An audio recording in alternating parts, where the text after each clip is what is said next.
Hello students, हम पढ़ रहे हैं कक्षा 9वीं की हिंदी की पाठ्य पुस्तक स्पर्श भाग 1। आज हम काव्य भाग से पाठ 8 दोहे पढ़ेंगे। रहीम जी के दोहे। दोहे की व्याख्या शुरू करने से पहले हम प्रसिद्ध कवि रहीम जी के जीवन पर प्रकाश डालेंगे। हिंदी भक्तिकालीन काव्यधारा के जो सुप्रसिद्ध कवि थे रहीम जी, उनका पूरा नाम अब्दुल रहीम खान खाना था। उनका जन्म पाकिस्तान के लाहौर में सन 1556 ईस्वी में हुआ। जो रहीम जी थे वे अकबर के दरबार के नवरत्नों में से एक थे। 9 रत्न माने जाते हैं अकबर के दरबार के, तो उन 9 रत्नों में से एक जो थे रहीम भी थे। वे अरबी, फारसी, संस्कृत और हिंदी भाषा के बहुत अच्छे जानकार थे। नीतिपरक दोहे लिखे हैं उन्होंने, और रहीम जी ने नीतिपरक दोहों में दैनिक जीवन के उदाहरण देकर उन्हें उन दोहों को रोचक, सरल और बहुत सहज बना दिया है। उनके द्वारा बहुत सी रचनाएं लिखी गई हैं। रहीम सतसई, श्रृंगार सतसई, रास पंचाध्यायी, रहीम रत्नावली आदि। ये सभी जो रचनाएं हैं, ये रचनाएं रहीम ग्रंथावली में संग्रहित हैं। तो चलिए पाठ शुरू करते हैं। इस पाठ में आपको रहीम जी के 11 दोहे दिए गए हैं, तो हम एक एक करके इन सभी दोहों की व्याख्या करेंगे, कठिन शब्दों के अर्थ देखेंगे। पहला जो आपका दोहा है इस पाठ में जो दिया गया है, रहीमन धागा प्रेम का मत तोड़ो चटकाए, टूटे से फिर ना मिले, मिले गांठ पर जाए। रहीमन धागा प्रेम का, रहीम दास जी कहते हैं कि जो प्रेम रूपी धागा है, मत तोड़ो चटकाए, चटका कर, झटके से, यानी जानबूझकर कभी भी उसे नहीं तोड़ना चाहिए। रहीमदास जी कह रहे हैं कि जो ये प्रेम रूपी जो धागा है, इसको कभी भी जानबूझकर झटके से मत तोड़ो। टूटे से फिर ना मिले, मिले गांठ पर जाए। कि जो ये प्रेम का जो धागा है ये अखंड है, कोमल है, बहुत नाजुक होता है। जो प्रेम के जो संबंध होते हैं, हमारे जो रिश्ते होते हैं, वो बहुत नाजुक होते हैं। उनको कभी भी हमें एक झटके से नहीं तोड़ना चाहिए। कि यदि ये धागा एक बार टूट जाए, टूटे से फिर ना मिले, अगर ये धागा एक बार टूट जाए तो फिर ये मिलता नहीं, अर्थात ये फिर से जुड़ नहीं पाता। और मिले गांठ पर ही जाए, और यदि हम उसे जोड़ने का प्रयास भी करें तो उसमें गांठ पड़ जाती है, अर्थात जो हमारे संबंध हैं एक बार उनमें दरार पड़ जाए तो उन संबंधों को पहले की तरह वापस उसी तरह से ही एक अच्छे रूप में हम नहीं रख सकते। यानी इस नीतिपरक दोहे में रहीम जी ने आपसी जो प्रेम पूर्ण संबंध हैं उनको पूरे अपनी कोशिश करनी चाहिए कि हमारे वो संबंध हमेशा अच्छे बने रहें, कि हमारी छोटी छोटी नाराज़गियों की वजह से, छोटी छोटी गलतियों की वजह से उन संबंधों में कभी भी खटास नहीं पड़नी चाहिए। ठीक है, तो कवि का मतलब क्या है, कि हमारे आपसी जो मधुर संबंध होते हैं, प्रेम संबंध हैं, हमारे रिश्ते हैं, जो रिलेशंस होते हैं हमारे अपनी रिश्तेदारी में या अपने परिवार में, वो बहुत जो संबंध है वो बहुत नाजुक होते हैं। उनको हमें पूरी कोशिश करनी चाहिए उनको बनाए रखने की। यदि ये संबंध एक बार टूट जाए तो उनका जितना मर्जी हम जोड़ने का प्रयास कर लें, उनको कोशिश कर लें जोड़ने की, वो जुड़ तो जाएंगे लेकिन उनमें एक गांठ पड़ जाती है, उन संबंधों में एक दरार सी आ जाती है। एक बार फिर से देखेंगे, रहीमन धागा प्रेम का, प्रेम के धागे को उन्होंने किसको बोला हुआ है? प्रेम का धागा, यानी हमारे जो आपसी संबंध हैं, जो रिश्ते नाते हैं, उनको बोला हुआ है कि हमारा आगे किसी से प्रेम है, हमारा एक बहुत मधुर संबंध है किसी के साथ, तो उसको कभी भी हमें अपनी छोटी छोटी नाराज़गियों की वजह से, छोटी छोटी गलतियों की वजह से कभी भी उन संबंधों में दरार नहीं डालनी चाहिए। क्योंकि एक बार यदि उन रिश्तों में दरार पड़ जाए तो उनमें पहले वाली बात कभी भी नहीं आ पाती। अर्थात हमें अपने जो प्रेम जो संबंध है हमारे, उनमें हमेशा हमें एक सावधानी रखनी चाहिए। हमेशा सोच समझकर हमें कुछ भी गलत बात नहीं कहनी चाहिए। उन संबंधों को बहुत प्यार से संभाल के रखना चाहिए। अगला दोहा देखेंगे, रहीमन निज मन की बिथा, मन ही राखो गोए, सुनी अठी ले हैं लोग सब, बांटी न ले हैं कोई। रहीमन निज मन की बिथा, निज निज यानी अपने, मन यानी मन की, बिथा यानी दुख दर्द तकलीफ कष्ट। ठीक है, अपने मन के कष्ट को मन ही राखो गोए, कि अपने ही मन में रखो। गोए यानी छिपा कर, कि अपने मन की जो व्यथा है, अपने मन का जो कष्ट है कोई भी तकलीफ़ है, हमारे मन में कोई भी उलझन है, परेशानी है, तो कोशिश करो कि हमें उसे अपने ही मन में रखना चाहिए। सुनी अठिलह हैं लोग सब, सुनी यानी सुनकर, अठिलह हैं यानी मजाक उड़ाएंगे, अठिलह का मतलब मजाक उड़ाएंगे, हंसेंगे लोग सब, बांटी ना लह है कोई, और कोई भी उसे बांटने में अपना योगदान नहीं देगा। बांटी ना लह है कोई, लह यानी नहीं लेंगे, कोई यानी कोई, यानी इस दोहे में जो कवि रहीम दास जी हैं वो अपने मन के दुख दर्द को दूसरों के सामने व्यक्त ना करने की सीख दे रहे हैं हमें। जो मोस्टली जो रहीमदास जी के दोहे होते हैं वो नीतिपरक दोहे होते हैं, हमें कुछ ना कुछ सिखाते हैं, शिक्षा प्रद होते हैं उनके दोहे। तो वो यहाँ पे कह रहे हैं कि रहीमदास जी लोगों को उपदेश देते हुए कह रहे हैं कि अपने मन के दुख दर्द को, अपने मन की जो तकलीफ है, मन की बिथा, बिथा यानी तकलीफ, दुख दर्द, उसको अपने मन में ही छिपा कर रखना चाहिए। उस दर्द को दूसरों के सामने अर्थात प्रकट नहीं करना चाहिए, मन ही रखोगे, अपने मन में ही छिपा कर रखना चाहिए। लोग दूसरों के कष्ट को, दूसरों के दुख को सुनकर मन ही मन इठलाते हैं, मजाक उड़ाते हैं। ठीक है, कोई भी हमारे दुख तकलीफ को देखे हमारे दुख को बांटता नहीं है, बल्कि वो तो हमारा मजाक ही उड़ाते हैं। कवि कहना चाहता है कि लोग दूसरों के दुख और कष्ट के विषय में जब सुनते हैं तो वो मन ही मन बहुत प्रसन्न होते हैं। कोई भी दूसरों के दुख को कम करने का प्रयास नहीं करता, बल्कि कई लोग तो ऐसे होते हैं दूसरों के दुख जले पर नमक छिड़कने का काम करते हैं। तो इसीलिए हमें दूसरों के सामने कभी भी अपने दुख को व्यक्त नहीं करना चाहिए, क्योंकि हमारी अगर हम तकलीफ में तो कोई भी हमारा दुख बांटेगा नहीं। एक बार फिर से देखेंगे, रहीमन निज मन की बिथा, मन ही राखो गोए, सुनी अठिले हैं लोग सब, बांटी न ले है कोई। रहीमदास जी कह रहे हैं कि अपने मन की जो बिथा है, अपने मन की जो तकलीफ़ है, हमें उसको अपने मन में ही रखना चाहिए, किसी के साथ उसको शेयर नहीं करना चाहिए, किसी के सामने अपने दुख को प्रकट नहीं करना चाहिए। लोग हमारे दुखों को सुनकर हमारा मजाक उड़ाएंगे, इठलाएंगे, ठीक है, मन ही मन हंसेंगे, लेकिन कोई भी हमारा दुख नहीं बांटेगा। अगले दोहे में देखते हैं, एक साधे सब सधे, सब साधे सब जाए, रहीमन मूल ही सींचिबो, फूले फले अघाए। एक है साधे, साधे यानी साधने पर, किसी की साधना करना, भक्ति करना। सध है, सध जाते हैं, सब कुछ हमें मिल जाता है, प्राप्त हो जाता है। सब साध है, ये सबको ही साधेंगे, सबकी भक्ति करेंगे, सबका ही नाम जपेंगे, सबकी साधना करेंगे तो सब जाए, जाए यानी सब कुछ चला जाएगा, सब कुछ नष्ट हो जाएगा। रहीमन मूल ही सींचिबो, रहीम जी कहते हैं कि मूल ही मतलब मूल, मूल होती किसी चीज़ की जड़, है ना, जड़ को सींचिबो, सींचिबो यानी सींचना, किसी चीज़ को सींचना, इरिगेशन में ना पानी डालना खेतों के अंदर, तो उसको सींचना बोलते हैं, खेतों को सींचना। फूले फले अघाए, फूले यानी फूल, फले यानी फल, और अघाए यानी तृप्त हो जाते हैं, तसल्ली हो जाती है। इस दोहे के द्वारा रहीम जी क्या कहना चाहते हैं कि एक मुख्य कार्य की सिद्धि से बाकी सब कार्य सिद्ध हो जाते हैं, यानी एक काम जो मेन जो काम है अगर हम उसको कर लें तो हमारे सभी काम सिद्ध हो जाते हैं। यानी प्रभु कहता है कि प्रभु की भक्ति साधना करके जो संसार के सारे सुख हम पा सकते हैं।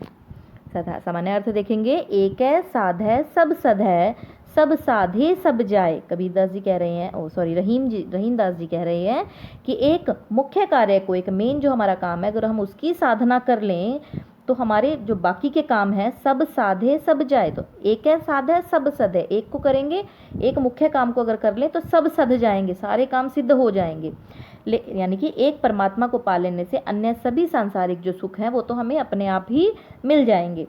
सब साधे सब जाए, परंतु यदि हमारा ध्यान चारों ओर भटकेगा, है ना, तो हम किसी भी लक्ष्य को नहीं पा सकेंगे। यानी अगर हमने डॉक्टर बनना है तो अगर हम साइंस पढ़ेंगे तो ही हम डॉक्टर बन सकते हैं, लेकिन अगर हम सोचें कि हम साइंस भी पढ़ लेते हैं शायद उधर जॉब मिल जाए, अगर हम कॉमर्स भी पढ़ लेते हैं शायद हमें उस फील्ड में जॉब मिल जाए, तो हम सब कुछ हमारे हाथ से छूट जाएगा। यानी हमें जिस लक्ष्य को पाना है हमें उस लक्ष्य के रास्ते पे ही चलना पड़ेगा। तो फिर से देखेंगे कि एक मुख्य कार्य को करने से ही सभी काम अपने आप ही सिद्ध हो जाते हैं। अगर हमें एक परमात्मा मिल जाए, भगवान की भक्ति करें, परमात्मा की भक्ति करें, तो हमें सारे सांसारिक सुख जो है वो अपने आप ही मिल जाएंगे। लेकिन यदि हम चारों ओर ध्यान भटका रहे हैं तो किसी भी लक्ष्य पे नहीं पहुंच सकते। तो कवि ने इस सत्य को एक उदाहरण के द्वारा स्पष्ट किया है, कैसे, रहीमन मूल ही सींचिबो, फूले फले अघाए। रहीम जी कहते हैं कि जैसे मूल ही सींचिबो, जैसे हम पेड़ उगाना है हमने, तो वृक्ष की जड़ को पानी दिया जाता है, उसको ही सींचा जाता है ना। आप घर में एक प्लांट उगाते हैं, पौधा उगाते हैं, बीज डालते हैं, बीज का छोटा सा पौधा निकल आता है, फिर वो बड़ा होता जाता है। तो जब हम पानी देते हैं किसी भी पौधे को तो ज़मीन में ही देते हैं ना, ज़मीन में पानी डालते हैं ताकि उसकी जड़ में चला जाए, और उस जड़ से पूरे पौधे के अंदर। क्या हम पेड़ के ऊपर कभी ऐसे फेंक फेंक के पानी डालते हैं? नहीं, उसकी जड़ के अंदर पानी डालते हैं तो पेड़ के ऊपर फल फूल सब कुछ उग जाता है। तो यानी किसी वृक्ष की जड़ को सींचने से उसका जो पूरा का पूरा भाग है, सारे हिस्से हैं, वो तृप्त हो जाते हैं, उनकी प्यास बुझ जाती है, उसके हर एक हिस्से तक वो पानी पहुंच जाता है, जिसकी वजह से फूल फल उग जाते हैं। उसी प्रकार एक मुख्य कार्य की सिद्धि अन्य सभी सिद्धियों के द्वार खोल देती है। यानी एक मुख्य लक्ष्य की तरफ ध्यान अगर हम केंद्रित कर दें तो उस और व्यक्ति उस जगह तक पहुंच सकता है। तो मतलब कवि ने किसी एक सिद्धि की महत्ता को स्पष्ट किया है कि एक चीज़ को पकड़ लो, उसके पीछे लग जाओ, अपना लक्ष्य निर्धारित कर लो, तो हमारे सारे कार्य सफल हो जाएंगे। एक बार फिर से देखेंगे, एक साधय सब सधय। एक की साधना करने से अर्थात हमें सब कुछ मिल जाता है, लेकिन अगर हम सबकी साधना करेंगे, हर एक चीज़ की तरफ भागेंगे, तो हमें कुछ भी प्राप्त नहीं होगा। अर्थात जो हमारे पास है हमारे हाथ से वो भी निकल जाएगा, नष्ट हो जाएगा।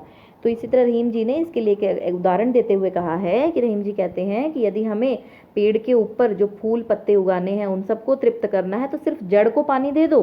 केवल जड़ को पानी देने से ही, पौधे की जड़ को पानी देने से ही पेड़ के हर एक हिस्से के अंदर फूल पत्ते फल तना, ठीक है, हर एक हिस्से के अंदर तृप्ति अपने आप ही हो जाएगी। अगला दोहा देखेंगे, चित्रकूट में रमि रहे रहीमन अवध नरेश, जा पर विपदा पड़त है सो आवत यह देश। चित्रकूट, चित्रकूट के जंगल का नाम सुना होगा आपने। तो रमी रहे, रमी रहे का मतलब है रमना, यानी घूमना, रम गए, लीन हो जाना किसी चीज़ में। रहीमन अवध नरेश, अवध नरेश किसको बोला है? अवध के नरेश, अवध के राजा राम, अयोध्या के जो राजा राम थे उनको बोला हुआ है अवध नरेश। जा पर विपदा पड़त है सो आवत यह देश। जा पर यानी जिस पर, विपदा, विपदा यानी विपत्ति, मुसीबत आती है, सो यानी वह, आवत आता है, यह देश इस क्षेत्र में, इस प्रदेश में। तो इस दोहे में रहीमदास जी ने चित्रकूट के जंगलों की महिमा का वर्णन किया है, जहाँ प्रभु श्री राम जी ने वनवास के दौरान कुछ दिन व्यतीत किए थे। जब वनवास 14 वर्ष का वनवास मिला था राम जी को, तो उन्होंने कुछ दिन चित्रकूट के जंगलों में भी बिताए थे। तो यहाँ पे रहीमदास जी कह रहे हैं कि अवध के राजा श्री राम वनवास के लिए चित्रकूट में आकर रुके। जब वनवास का समय उनका चल रहा था तो वे कुछ दिन चित्रकूट में रमी रहे, चित्रकूट में घूमते रहे, लीन हो गए थे, वहीं बस गए थे, आकर रुक गए थे, और वहाँ की सुंदरता में उनका मन जो था वो रम गया था, वो इतने लीन हो गए थे वहाँ की खूबसूरती में। तो कह रहे हैं कि अब जब क्या हो रहा है कि जा पर विपदा पड़त है, यानी जब श्री राम पर विपदा आई थी, उनको वनवास काटना था, तो वो चित्रकूट के जंगलों में गए थे। तो अब यहाँ पे कवि कह रहे हैं कि अब जिस पर भी विपत्ति आती है, मुसीबत आती है, वो शांति पाने के लिए इन्हीं चित्रकूट के जंगलों में आता है। इस दुख निवारक जो स्थान है, दुखों को दूर करने वाला जो जगह है, क्षेत्र है, वहाँ पे आके व्यक्ति के सारे दुख मिट जाते हैं। कवि यह भाव स्पष्ट करना चाहते हैं कि विपत्ति आने पर, मुसीबत आने पर व्यक्ति चित्रकूट में श्री राम की तरह शांति पाने के लिए चला आता है। मतलब यहाँ की जो प्राकृतिक सुंदरता है, खूबसूरती है, उससे मन को जो है एक असीम शांति मिलती है। ठीक है, एक बार फिर से देखेंगे कि रहीमदास जी यहाँ पे कह रहे हैं कि चित्रकूट में रमी रहे रहीमन अवध नरेश। अवध नरेश, जब अयोध्या के राजा राम को वनवास मिला था तो उन्होंने चित्रकूट के जंगलों की तरफ प्रस्थान किया था, अपने शांति मिली थी उनको वहाँ की प्राकृतिक सुंदरता को देखकर, और वहीं पे लीन हो गए थे, उनका बहुत मन लग गया था वहाँ पे। तो कह रहे कि आज के समय में जब जिस पर भी विपदा पड़ती है, मुसीबत आती है, तो वो भी श्री राम की तरह शांति पाने के लिए, मानसिक शांति पाने के लिए इन्हीं जंगलों की ओर रुख कर लेते हैं। यहाँ की प्राकृतिक सुंदरता जो है उनके मन को एक असीम सुख, शांति प्रदान करती है। अगला दोहा देखेंगे, दीर्घ दोहा अर्थ के आखर थोरे आही, ज्यों रहीम नट कुंडली सिमटी कूदी चढ़ी जाही। कि जो ये दोहा है, इसमें रहीमदास जी कह रहे हैं कि दीर्घ दोहा अर्थ के, दीर्घ यानी दीर्घ, हिंदी का जो शब्द है ये आपका देशी शब्द हो गया आपका दीर्घ। दीर्घ, दीर्घ यानी बड़ा, लंबा। दोहा अर्थ के, दोहा यानी दोहा, अर्थ यानी अर्थ, किसी चीज़ का मतलब। आखर थोरे आही, आखर यानी अक्षर, थोरे यानी थोड़े, कम। ज्यों रहीम नट कुंडली सिमटी कूदी चढ़ी जाए। ज्यों यानी जैसे, नट, नट होता है कलाकार, नृत्य करने वाला नट कलाकार है एक। कुंडली सिमटी कूद चढ़ी जाए, आप सबने देखा होगा कि कई बार मेले के अंदर दो जो बैम्बू स्टिक्स होती हैं, दो चार वो लगा के, और बीच में एक रस्सी डाल दी जाती है, और जो छोटी छोटी बच्चे जो होते हैं, मोस्टली हमने बच्चों को देखा है, या लड़कियां भी पुरानी मूवीज़ के अंदर आप देख सकते हैं कि उस रस्सी के ऊपर वो चलती हैं एक जगह से दूसरी जगह, और उसके ऊपर नृत्य भी करती हैं, और छोटी छोटी कुंडली बना लेती हैं, यानी छोटा सा एक रिंग बना के, बिल्कुल छोटा सा, और अपनी पूरी इतनी फ्लेक्सिबिलिटी होती है उनकी बॉडी में कि वो उसके बीच में से अपने शरीर को निकाल लेते हैं। तो इस दोहे के अंदर रहीमदास जी ने बताया, दोहे की ही विशेषता बताई है रहीमदास जी ने कि दीर्घ दोहा अर्थ के, कि रहीमदास जी दोहे की विशेषता बताते हुए कह रहे हैं कि दोहे के अंदर अक्षर बहुत कम होते हैं। दोहा अर्थ के, दीर्घ दोहा अर्थ के, आखर थोड़े आही, आखर यानी अक्षर जो हैं दोहे के अंदर बहुत कम होते हैं। आप देखते हैं कि दोहा जो है एक 2 लाइन्स का, 2 लाइन्स भी बहुत छोटी छोटी लाइन्स होती हैं, लेकिन जब हम उसको एक्सप्लेन करते हैं तो उसके अंदर बहुत सी लाइन्स बन जाती हैं। तो दोहे के अंदर अक्षर बहुत कम है, लेकिन उसके जो शब्दों के जो अर्थ हैं वो बड़े दीर्घ होते हैं, गहरे होते हैं, बहुत डीप उनके अंदर कुछ ना कुछ हमें सीखने को मिलता है। जैसे रहीम नट कुंडली, रहीमदास जी कहते हैं जैसे नट कुंडली, जैसे एक जो कुशल जो है कलाकार होता है, वो कुंडली के बीच में से एक घेरा, रिंग देखा होगा ना आपने, है ना, छोटा सा रिंग लगा लो एक, तो उस घेरे के अंदर से अपने शरीर को सिमटी कूदी चढ़ी जाए, समेट कर, सिकोड़ कर, ठीक है, फ्लेक्सिबिलिटी इतनी होती है कि अपनी बॉडी को इस तरह से सिकोड़ लेते हैं, छोटा सा बना लेते हैं कि बड़ी कुशलता से उस छोटे से जो रिंग के अंदर से, छोटी सी कुंडली के अंदर से अपने शरीर को निकाल लेते हैं। उसी प्रकार छोटे छोटे शब्दों के, जैसे छोटे से रिंग में से एक जो कलाकार होता है वो अपने शरीर को निकाल लेता है, उसी प्रकार थोड़े थोड़े अक्षरों के अंदर, छोटे छोटे शब्दों में जो एक दोहे का जो एक गंभीर बहुत गहरा अर्थ जो है वो छुपा होता है। एक छोटे से दोहे की मदद से एक बड़ी गहरी बात को लोगों के समक्ष प्रकट किया जा सकता है। यानी देखने में जो दोहा बड़ा छोटा सा लगता है, वास्तव में वो बड़ी गहरी बात को सीमित शब्दों में कह देता है। एक बार फिर से देखेंगे कि रहीमदास जी कह रहे हैं कि जो दोहा है, दीर्घ दोहा अर्थ के, आखर थोड़े आही, कि जो दोहा है उसके अक्षर बहुत कम होते हैं, लेकिन उसका जो अर्थ है वो बहुत गहरा होता है। जो रहीम नट कुंडली, जिस प्रकार एक कुशल जो कलाकार है, एक बाजीगर है, वो अपने शरीर को समेट कर, सिकोड़ कर, उस छोटे से तंग मुंह वाली जो एक छोटी सी कुंडली होती है, एक छोटा सा जो रिंग होता है, उसके बीच में से निकाल लेता है अपने शरीर को, उसी प्रकार से ही थोड़े शब्दों से जो बना एक दोहा होता है वो भी एक गंभीर अर्थ को, बहुत गहरे अर्थ को, एक सीख देने वाले अर्थ को समेटे हुए होता है, ताकि लोगों तक एक गहरी बात को पहुंचाया जा सके, लोगों के समक्ष प्रकट किया जा सके। तो आज के लिए हम इतने ही दोहे करेंगे। इसके जो इन दोहों जो आज हमने 1 to 5 जो थे दोहे वो कर लिए हैं, 6 to 11 वो है, हम वो अपने अगले लेक्चर में करेंगे। तो इससे संबंधित जो भी आपके प्रश्न बनते हैं इतने दोहों से संबंधित, वो आपको असाइनमेंट के फॉर्म में दिए जाएंगे। धन्यवाद।